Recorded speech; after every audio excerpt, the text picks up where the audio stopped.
I cheated on my wife with her sister and immediately regretted it. When I tried to confess 6 months later, my wife said, "I already know." Her husband told me. Then she revealed what she's been doing for the past 6 months as revenge, and I lost everything. I, 37 am writing this from coffee shop because I can't go home. I've lost my house, my marriage, and my career in the span of one conversation yesterday. I deserve all of it, and I'm coming to terms with that. But I need to document what happened because it's the most devastating and calculated revenge I've ever witnessed. Let me start from the beginning because this story is absolutely insane. I've been married to Catherine, 36F, for 11 years. We have 2 kids, Jacob, 8M, and Sophie, 5F. Catherine's sister, Victoria, 34F, is married to Marcus, 38M. They live about 30 minutes away from us. We've always been close as families. We did holidays together, vacations, regular dinners. We were the kind of extended family that actually likes each other. Or so I thought. 6 months ago, approximately mid-August, I made the worst decision of my life. I had gone to a work conference in a nearby city. It was supposed to be a 3-day event, Thursday through Sunday.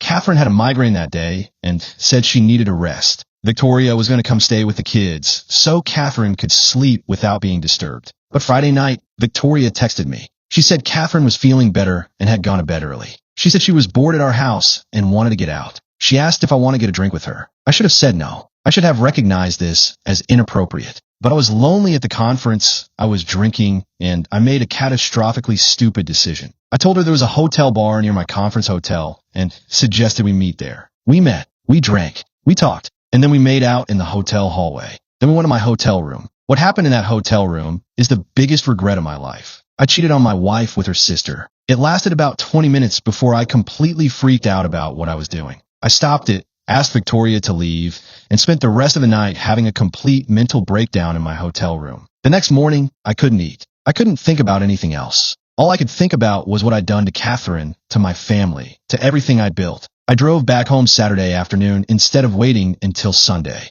I planned to tell Catherine everything. I was going to confess, accept whatever consequences came, and hope that somehow we could work through this. But when I got home, Catherine was waiting for me on the porch. She looked calm, too calm. It was unsettling. I said, "Hey, I'm home early." She said, "I know you are." I said, "Catherine, I need to talk to you about something. Something happened at the conference, and I need to tell you." But I stopped. I couldn't get the words out. The guilt was choking me, and I panicked. Instead, I made up some excuse about the conference ending early and went inside like nothing had happened. We had a normal evening, and I buried the secret, telling myself I confess soon. But days turned into weeks, and I kept putting it off, living with the shame while pretending everything was fine. That was my second massive mistake. Unbeknownst to me, Catherine already knew everything that Saturday. Marcus had told her the night before. Victoria had felt guilty and confessed to him right after leaving my hotel room. He called Catherine immediately. He was furious. He told her what happened between me and her sister. Catherine's first instinct was to leave me. She packed a bag and was going to take the kids and go to her mother's house. But then she stopped. She called me that night while I was still at the conference before I drove home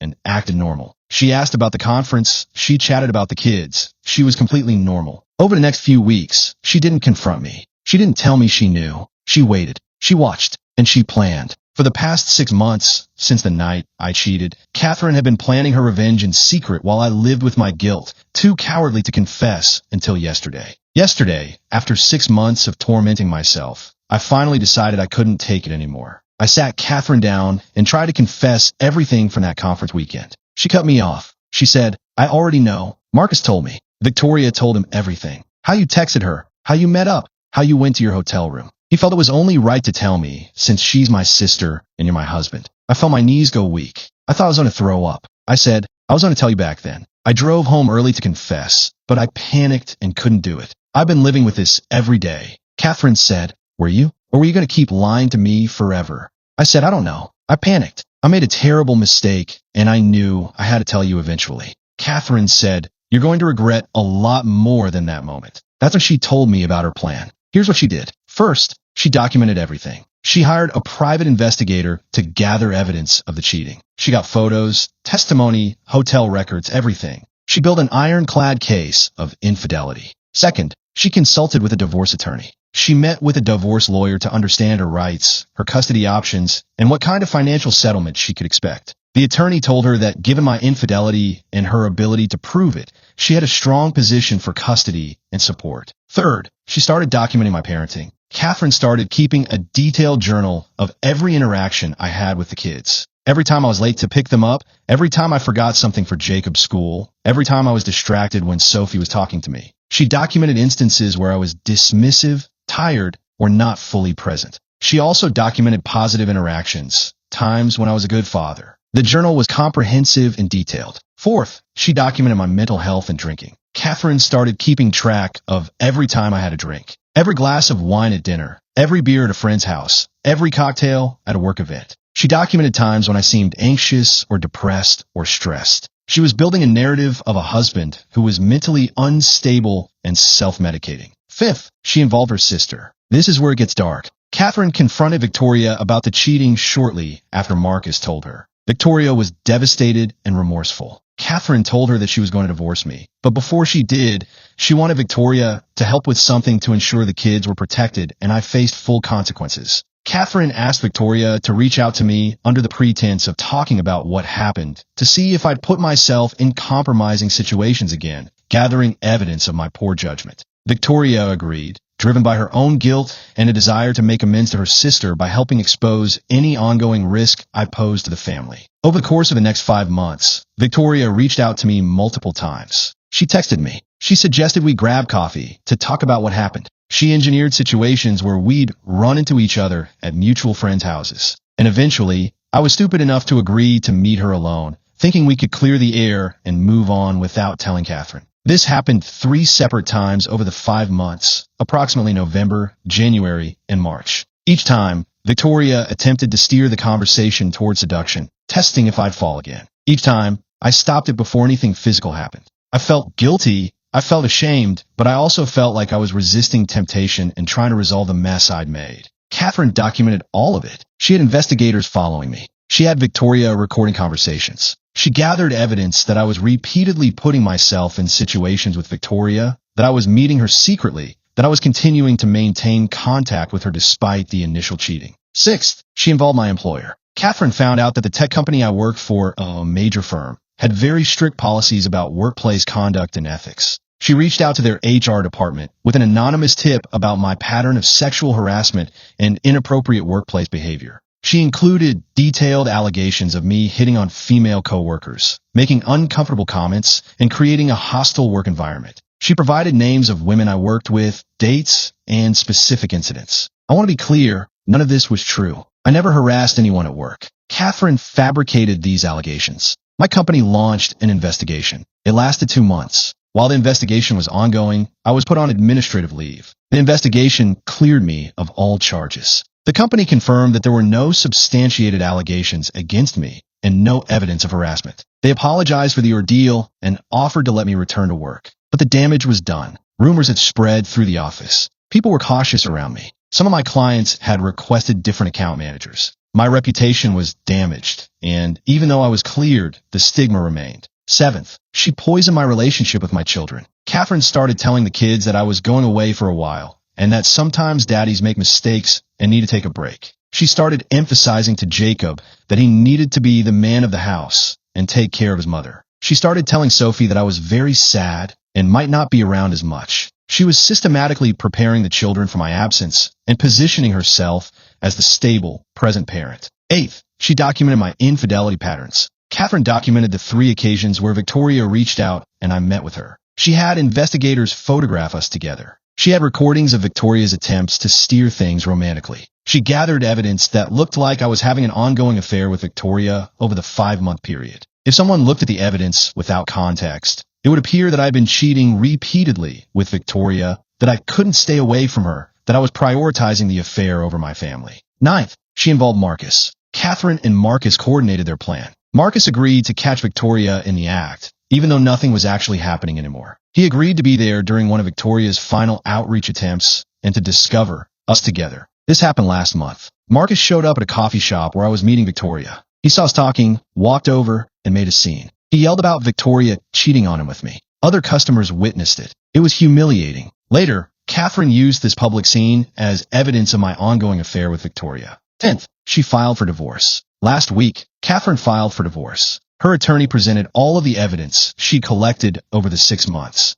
Asterisk the original infidelity from 6 months ago. Asterisk the documented pattern of meetings with Victoria over 5 months. Asterisk the investigation into my alleged workplace harassment, even though I was cleared. Asterisk the detailed journal of my parenting failures and mental health issues. Asterisk photos and recordings of my meetings with Victoria. Asterisk witness testimony from the public scene at the coffee shop. Asterisk character references about Catherine's stability and responsibility as a mother. 11th. She went for custody and financial ruin. Catherine's attorney presented a custody proposal that would have given her primary custody of the children, with me getting supervised visitation only. No overnight visits. No flexibility. Just supervised time with my own kids. The financial settlement was designed to drain me. She wanted alimony based on my full salary, which she calculated generously. She wanted child support. She wanted the house, the vehicles, and 60% of our retirement accounts. The numbers were calculated to leave me with just enough to survive, but nothing else.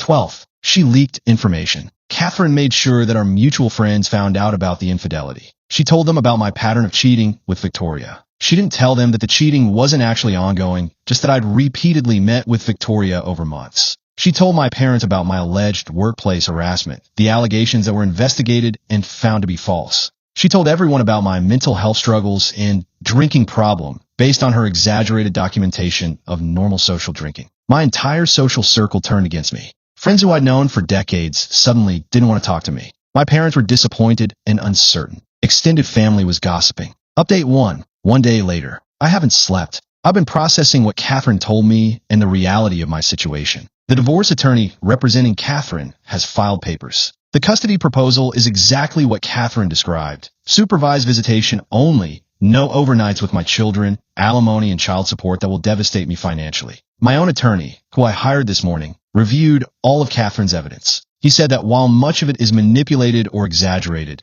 it paints a compelling picture of an unfaithful husband who is struggling with mental health issues and has a pattern of infidelity. He said the workplace harassment allegations, even though they were investigated and I was cleared, still carry stigma. He said the documented meetings with Victoria over 5 months, even without evidence of actual infidelity after the initial incident, look like an ongoing affair. He said Catherine has built a very strong case against me, even though much of it is built on lies and manipulation. My attorney advised me to accept the custody proposal because fighting it would be expensive, protracted, and I would likely lose anyway. He said the evidence of the initial infidelity is solid, and a judge would prioritize the children's well-being. With 2 parents, even given Catherine's lies, a judge would likely see me as the less stable parent given my pattern of behavior. I called Catherine to try to talk to her. She agreed to meet me at a coffee shop. When we sat down, I said, "Why did you do this? Why didn't you just leave me immediately?" Catherine said, "Because I wanted you to suffer the way I suffered.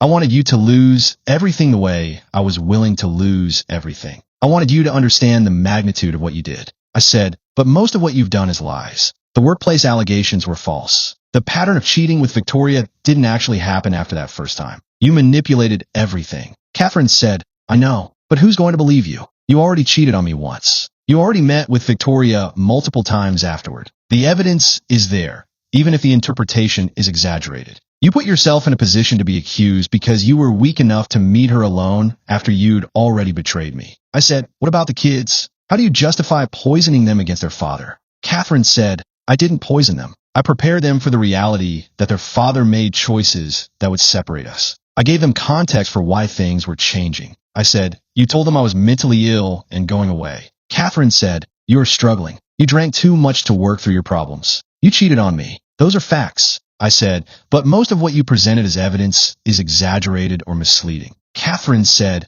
"You created this situation when you cheated. Everything that's happened since is a consequence of that choice. If you hadn't betrayed me, none of this would have happened." She's right. She's absolutely right. I cheated. That was my choice. Everything that's happened since is a direct result of that choice. Catherine didn't force me to meet with Victoria repeatedly. Catherine didn't make me continue contact with her. Catherine didn't make me susceptible to seduction. I did those things. Catherine just documented them and built a case. Update 2. 1 week later, I've had my first supervised visitation with the kids. It was excruciating. I could see Jacob and Sophie, but I couldn't hug them freely or talk to them alone or do normal father-child things. There was a court-appointed supervisor present the entire time. Jacob asked me when I was coming home. I had to tell him I wasn't, that Mommy and I had decided to live in different places for a while. Sophie asked if I still loved her. Of course I told her I did, but I could see the confusion and hurt in her face. The supervisor took notes on everything I said and did. It was degrading and heartbreaking. My attorney told me that the divorce is moving forward quickly. Catherine's settlement proposal stands. If I don't accept it, we go to trial, and based on the evidence Catherine has gathered, I'll likely lose even more in court.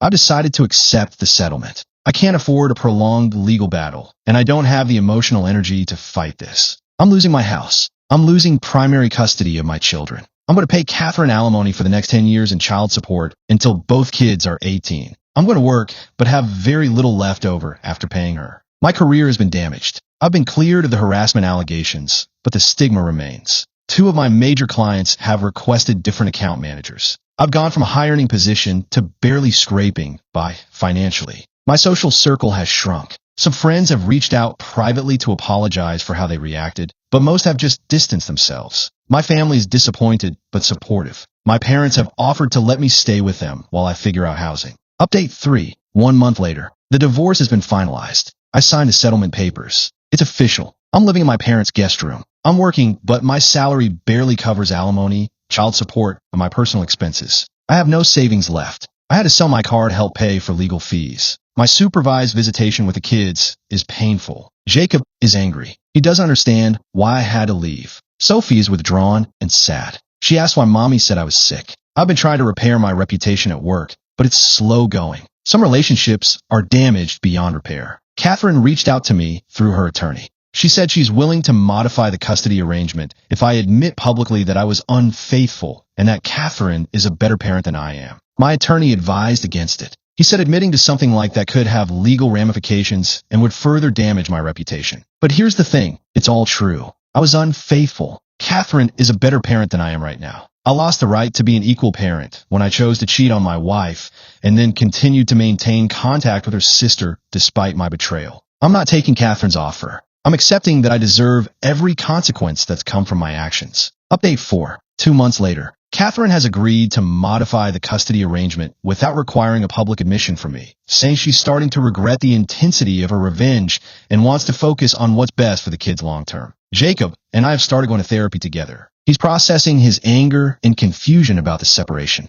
I'm learning how to be a better father, even if it's limited to a few hours a week. Sophie is slowly warming up to me again. The supervised visitation has been reduced to just the first visit of each month, with unsupervised visits the other 3 weekends. She's realizing that I'm still her dad, even if I don't live at home. I've been in individual therapy processing my infidelity, my poor judgment in meeting Victoria afterward, and my role in the destruction of my family. My therapist has helped me understand that while Catherine's revenge was calculated and cold, I created the situation that allowed it to happen. I've also been in a support group for people dealing with infidelity and its consequences. Hearing other stories has helped me understand that my situation is unique in its revenge factor, but not unique in its consequences. My work situation has gradually improved. The 2 clients who requested different account managers have actually come back. One of them said they realized I'd been cleared of the harassment allegations and wanted to work with me again. It's slow, but I'm rebuilding professionally. I'm still living with my parents. I've started saving for my rent. It's being deducted from my remaining money, and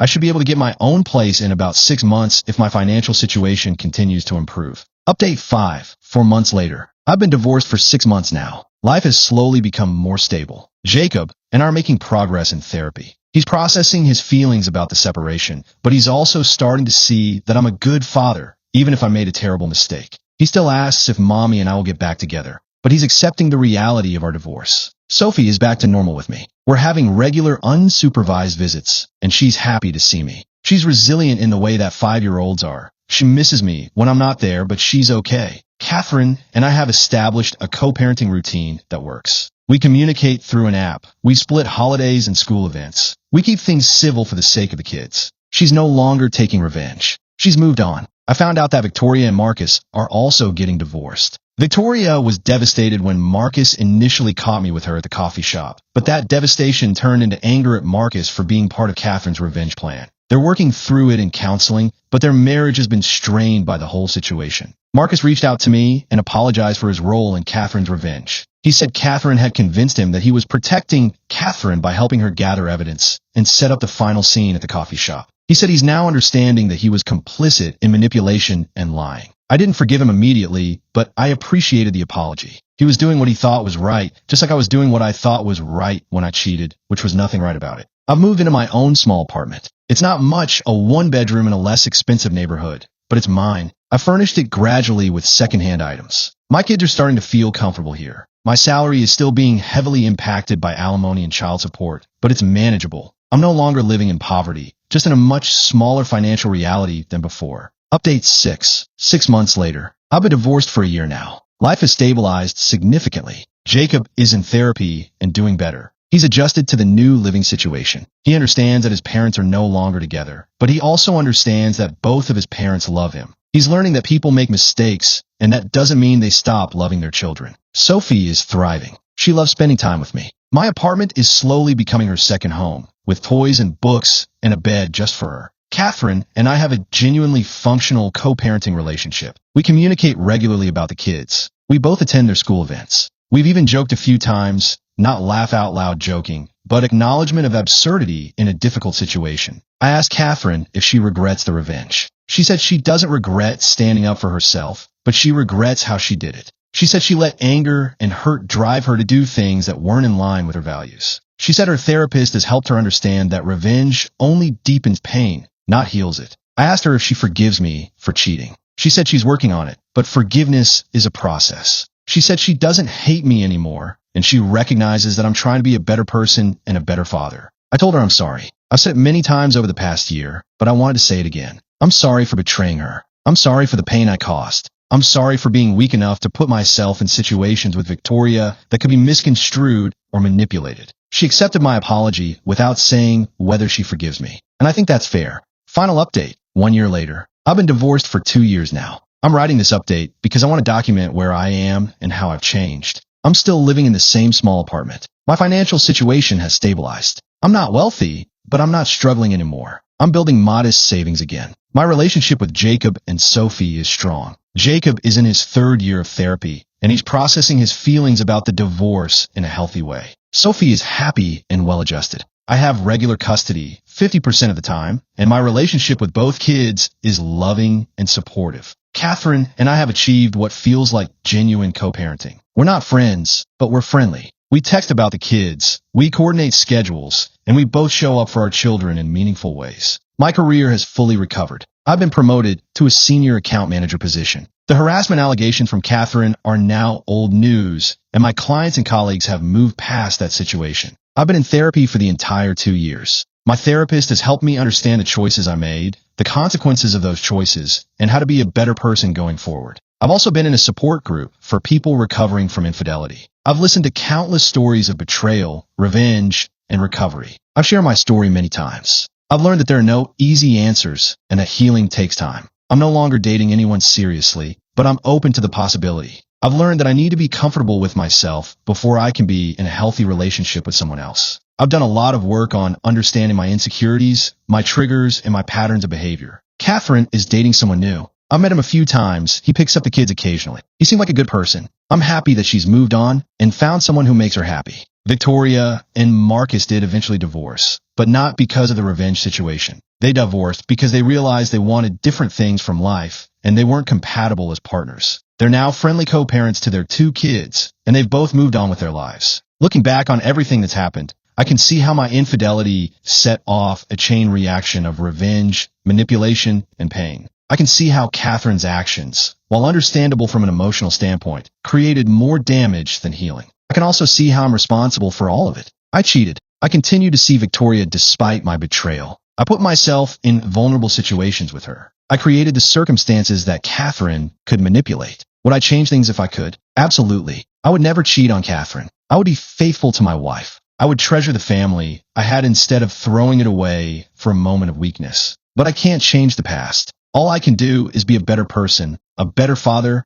and a better man moving forward. Catherine got her revenge. I lost my marriage. My relationship with my children was damaged, though it's recovered. My career was temporarily derailed, and my reputation was damaged. All of those consequences were deserved based on my actions. I don't recommend revenge. I watched what it did to Catherine, the energy it required, the coldness it created in her, the way it affected her co-parenting with Victoria. Revenge never makes anyone feel better. It just spreads the pain around. I also don't recommend infidelity. I watched what it did to my family, the damage to my children, the destruction of my marriage, the pain that Catherine experienced. What I recommend is honesty, integrity, and the courage to face consequences when you make mistakes. I made a massive mistake. I'm living with the consequences, and I'm learning from it every single day.